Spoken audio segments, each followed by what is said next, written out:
The weight plate neck curl is a plate loaded neck exercise that primarily targets the muscles in the neck flexors on the front and sides of the neck. Having a strong neck is beneficial in combat and physical sports. However, for aesthetics, it can also increase neck circumference, which gives a more muscular appearance. For some people, strengthening the neck has also helped to reduce headaches and chronic neck pain. Here's how to do it correctly. While holding a light weight plate and towel, sit on the end of a flat bench with your knees bent and feet planted into the floor for balance. Lie face up on the bench and position your body so your shoulders are supported with your head hanging just off the end. Place the towel over your forehead for protection, then using both hands, rest the weight plate lightly on your forehead. Pull your shoulder blades in and down to create a small arch in your upper back and brace for your core for balance. Under control, slowly lower your head down over the edge of the bench to feel a good stretch in the front of your neck.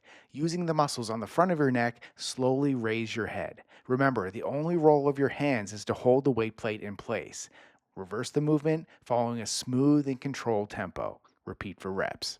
If you want to see real results in the gym, it's time to stop doing random workouts and start following a structured plan. Try my workout app free for 7 days.